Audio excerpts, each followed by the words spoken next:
Hi guys, welcome back to our YouTube channel Rajitha blogs and cooking. అమ్మమ్మ వాళ్ళ ఊర్లో day 1 బొడ్రాయి పండుగ. బొడ్రాయి ఫస్ట్ రోజు మార్నింగ్ ఆడబిడ్డలు అలాగే ముత్తైదులందరూ ఈ పూజలో పాల్గొన్నారు. బొడ్రాయి పండుగ అనేది 3 రోజులు అంగరంగ వైభవంగా జరిగింది. బొడ్రాయి పండుగ ఉంది ఇప్పుడు, రాకపోతే ఇంకా 3 years దాకా రాకూడదు, ఆడబిడ్డలు ఖచ్చితంగా రావాలంటే వచ్చాం మేము కూడా. మార్నింగ్ పూజ అయిపోయిన తర్వాత ఆఫ్టర్నూన్ ఆడబిడ్డలు గంగస్థానాన్ని చేయాలి అంటే చెర్లకు దగ్గరలో ఉన్న తేగడ వెళ్ళారు. ఆడబిడ్డలందరూ గంగస్థానాలకు ట్రాక్టర్లు అలాగే బైక్స్ అండ్ కార్స్లో స్టార్ట్ అయ్యాము. ఇది సమ్మర్లో కాబట్టి ఇక్కడ ఎక్కువ వాటర్ లేవు. అదే రైనీ సీజన్ అయితే మొత్తం వాటర్ ఉంటుంది, ఎల్లో కూడా ఉండదు. చిన్న బ్రిడ్జి దగ్గర ప్లేస్లోనే బతుకమ్మ అలాగే వినాయక చవితి నిమజ్జనాలు కూడా జరుగుతాయి. ఇంతెండలో కూడా ఒక్కరు కూడా మిస్ అవ్వలేదు. చూడండి అసలు ఎంతమంది ఉన్నారు. ఒక్కరు కూడా ఆడబిడ్డలు అలాగే ముత్తైదువులు అలాగే విగ్రహాలు తీసుకువచ్చిన ట్రాక్టర్కు అందరూ కొబ్బరికాయలు కొట్టి పసుపు కుంకుమతో పూజలు చేశారు. విగ్రహాలకు కూడా మంచిగా గంగస్థానాలు చేపించారు. ఈ బొడ్రాయి పండుగ అనేది చాలా నిష్టగా చెయ్యాలి అంటారు. కొంచెం తేడా వచ్చినా సరే ప్రాణాలు పోతాయి. అని గురించి నెక్స్ట్ వీడియోలో మాట్లాడదాం. అలాగే ఈ పూజలు మొత్తం అయిపోయిన తర్వాత పూజారి గారు చెప్పిన విధంగా పూజలన్నీ చేసుకున్నారు. పూజారి గారు చెప్పిన విధంగా పూజలన్నీ చేసుకున్న తర్వాత ఆడబిడ్డలు అలాగే ముత్తైదువులు అందరూ గంగస్థానాలు చేశారు. అదే రోజు ఈవినింగ్ పూజ స్టార్టింగ్లో పూజారి గారు పెద్ద హోమం వెలిగించారు.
హోమం వెలిగించిన తర్వాత దంపతులు అందరూ నవధాన్యాలతో పూజలు చూడండి మీరు కూడా.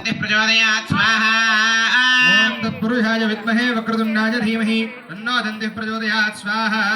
ఓం తత్పురుషాయ విద్మహే వక్రతుండాయ ధీమహి తన్నో దంతిః ప్రచోదయాత్ స్వాహా. జ్యేష్ఠరాజం బ్రహ్మణాం బ్రహ్మణస్పదాన శృణ్వన్ నోతిభిః సీదసాం రక్తస్వాహా. ఓం గణానాం త్వా గణపతిగో హవామహే కవిం కవీనాం ఉపమష్టవస్తమో జ్యేష్ఠరాజం బ్రహ్మణాం బ్రహ్మణస్పదాన శృణ్వన్ నోతిభిః. నవధాన్యాలు పూజలు మొత్తం అయ్యేసరికి 12 or 12:30 అలా అయింది.